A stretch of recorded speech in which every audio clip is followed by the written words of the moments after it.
Hey everyone, I'm Armor Gaming. Welcome back to my channel, and welcome to level 1 to 100 / monster review on Copycat. I want to give a huge thanks to my friend Yato for letting me use his account so I can make this video for all of you guys. Look at that Voltic ripoff! Wow, Copycat, just wow. Alright, and so for those of you that aren't familiar with this monster, this is what many described as a poor man's Ruby. And also, he's just a monster that takes from a lot of other monsters. So right here you see a skill called 6 inches punch. This I believe is actually a skill from Pandakin, so it applies stun and burning to one enemy monster. It has a 1 turn cooldown. This is skills group 1 and it's a pretty darn good skill. And to be quite honest, you could potentially run that skill if you want to, but he has better skills. The next skill he has is Magma Trap, and I'm sure many of you recognize this from Bottom Magma. It's an AoE burning skill. Another skill you could potentially run this monster, because this monster is not an attacker, he's a denier. He's there to immobilize the enemy monsters, which means he's also there to apply DLT effects because that's his way of dealing damage. He's not going to be dealing some heavy firepower. So Magma Trap, 6 inches punch, 2 potential skills you could run. Let's keep on going with this monster and see what else he has in store for us. And yeah, the reason he's a poor man's Ruby, hopefully I get the skill next. He also steals from Elders and Dragons, there it is. He steals from Kihaku. He can do possession and freeze on one enemy monster, which is pretty good. We're definitely going to run this. Elders and Dragons is a must-have skill on Copycat. And let's see what else I can get. Hopefully I get the Ruby skill. And you'll see why this monster is dubbed Poor Man's Ruby. Semi-loop damage, nope. But this is a copycat of Timerion skill of loop damage. Applies skill mirror to itself, requires cooldown. Yikes, it has a 4 turn cooldown. However, it might actually be worth running. So he actually has 2 mirror skills. I don't know what the cooldown is on the other mirror skill, but we will find out soon enough. Next we have Start Lord, and here it is. Deals moderate thunder damage to one enemy, applies skill mirror to itself. Yeah, 1 turn cooldown, this is way better. Because in addition to applying skill mirror, you also attack an enemy monster with a little damage. And even if you were to get possessed or something and you were to attack yourself or your team, you're not going to be dealing hefty damage. It's very, very little, considering he's not an attacker and this does moderate firepower. And so we're going to run Start Lord for sure, and Elders and Dragons. And then I believe the next skill I get is the one I want, the must-have. Cuppy Implosion deals low special damage to all enemies, applies 2 random control skills to all enemies. How incredible is that? We have a Thunder monster that can apply 2 random control skills to all of the enemy monsters. We're going to go ahead and replace 6 inches punch. So if you want this skill set right here, this is a pretty darn good skill set with the AoE burning. However, we're going after one more skill, and this next skill is really debatable whether or not you want to run it or not. It's a copycat of Voltic skill, an extra turn skill, and I didn't get it, so let's keep on going. The skill we're trying to get is called 15k volts, and it deals a little firepower and it grants you an extra turn. The reason you actually want an extra turn skill, you don't really need it because it's not that powerful, right? It has a 3 turn cooldown, but the reason it's always comes in handy to have an extra turn skill is because if you're ever hit with total blind, using that extra turn skill is basically like just overriding that total blind. Also, if you ever happen to get possessed, while that doesn't matter, there is a chance that you do the extra turn skill, which will grant you the ability to do another skill. Also, in terms of defense, again, if you get possessed or if something happens to you, if you get total blinded and your AI happens to do the extra turn skill, that's really good because after he does that skill, gets an extra turn, he can do one of his other skills, which are really good.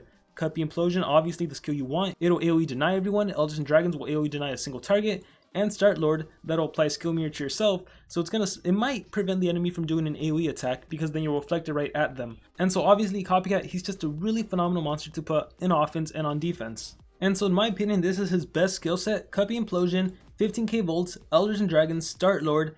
And as for some possible changes to the skill set you could make, I would say Magma Trap is a feasible skill you could run in place of maybe Start Lord or 15k volts. You could also run 6 inches punch if you wanted to, once again in place of 15k volts or in place of Start Lord, and that's really it. But I don't know, I feel like having the skill mirror is really useful, as well as having the extra turn skill for reasons I explained earlier. For his ultimate skill, you saw that at the beginning of the video, 9 million volts, just a complete ripoff of Voltic, which just deals massive special damage. But considering this monster isn't an attacker, that doesn't really do too much. His power is 3432, his life is 29255, his speed is 3465, making him a good denier. And so as for runes, you want to give this monster 3 speed runes, and give him your best speed runes. You want him to go first, you want to do Cuppy Implosion and try to apply 2 random negative effects to the enemy monsters. Now in this case, and you can do this with just about any single denier, instead of giving them 3 speed runes, if you already have faster monsters, what you could do with every single denier is give them team speed runes, and that's just to supplement your main denier or your main turn transfer monster, which is actually what Yato asked me to do. And plus, because he's level 100 and Yato has ranked up monsters, it's more beneficial to give him team speed. But I think for the majority of players, or if you ever plan to rank up Copycat, you do want to give him 3 speed runes. So it's really up to you. There's so many factors that go into what runes you should put on a monster. It depends on what league you're in, it depends on what other monsters you have, what alternative monsters you have. So for deniers, it's always 3 speed or team speed. Oh, and as for relics, this monster can hold a staff relic, and one of the best relics you can actually give him is the Oblation Staff. When hitting, removes 24 points of stamina from targets. So because his main deny skill is an AoE skill, that means it's actually going to drain stamina from everyone. So not only will you be denying the enemy monsters, you're also going to be draining some stamina.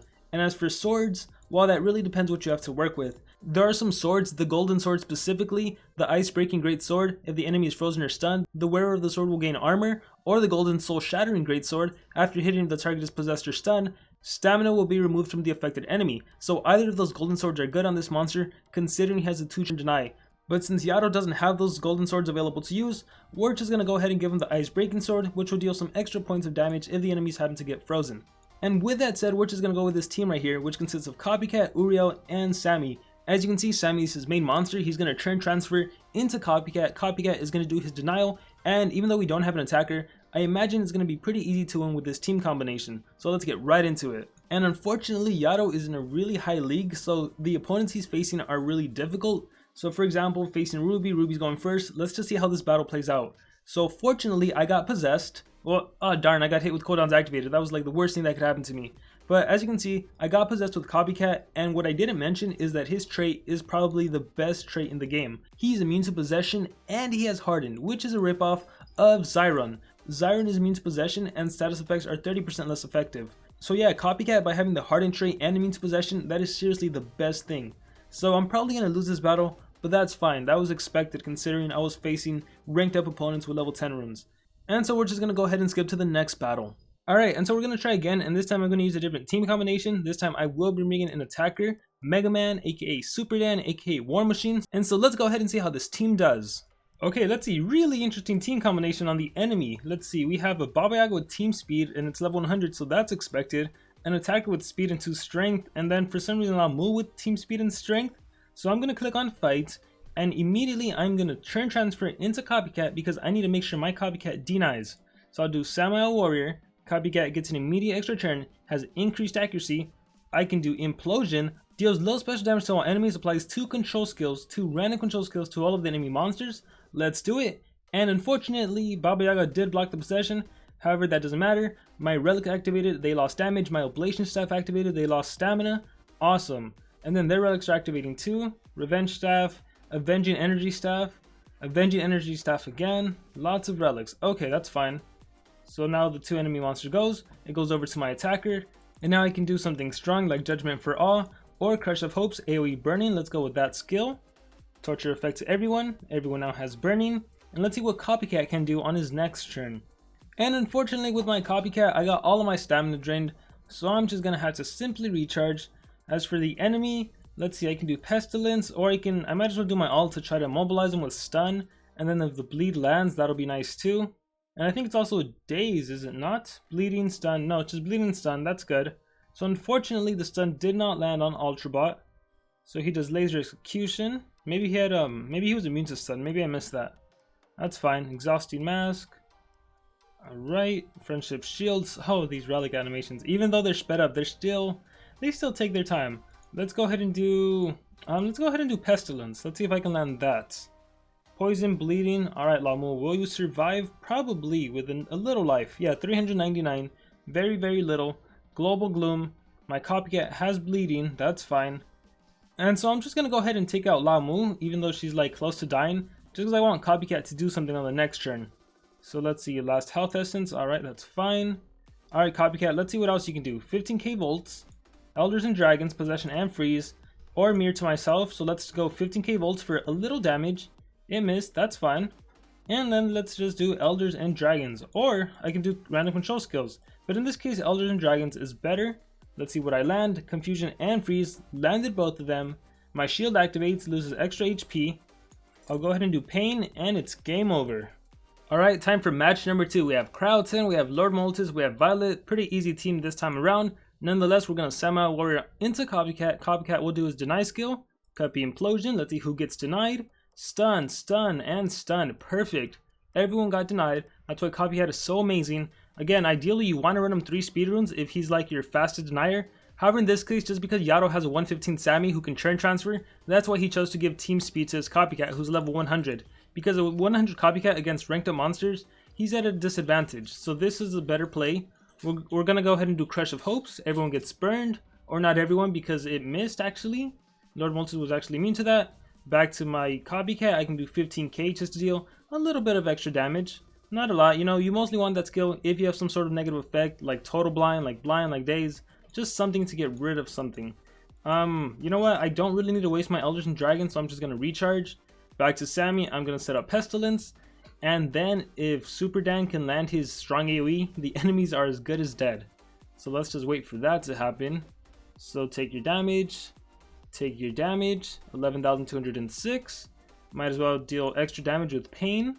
And Violet is actually no more. Let's see if I can land my AoE 45 damage attack. Judgment for Awe.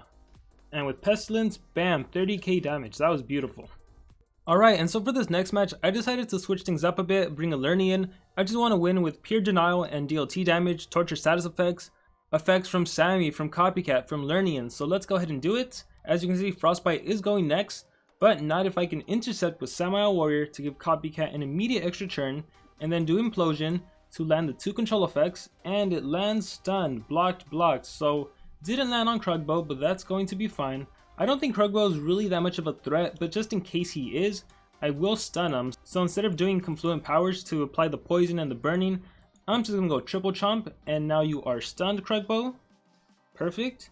And then when it goes to Sammy, I'll apply Pestilence, and we'll go from there. So churn lost, do Pesty. Perfect, and I can immobilize him again if needed to. Let's see, which I can do Elders and Dragons actually. And let's see, what should I do with Copycat? Well, let's just go ahead and take out that. Let's go ahead and do 15k volts. Let's do Elders on the enemy. Let's go ahead and do it on Krugbo because he's going to survive. So he blocked the possession but not the freeze. My Relic activates, he takes damage. Again, ideally if you have the other sword that provides a shield or drains stamina, that's the better sword. I think it's one of the golden swords. And I got frozen. Yikes. Alright, my Relic activates. Now I can do, or no, now I'm frozen. So now I just have to wait so all of these animations go by. Give myself a shield. Sammy's frozen too. Man, let's see. And let's see, he's close to dying. On next turn he'll die. Cold Fusion. Alright, he gave stamina regen to his team. Tiger Trap activates. I think that kills him, if I'm not mistaken. Yep, he's dead. Krugbo, you are immobilized thanks to Elders and Dragons. Back to Learning, I can finally do Confluent Powers like I wanted to at the very start of the match. There we go, and it missed on Egg Eater. But Krugbo is going to die. I can do Pain, get rid of that stamina regen. But mostly just damage at this point. As for Copycats, what can I do? I think Implosion. What is the cooldown on Implosion? I feel like it is a 1-turn cooldown, which is a 2-turn cooldown, which is just insane for what the skill does. But I can actually finish with my massive 9 million volts.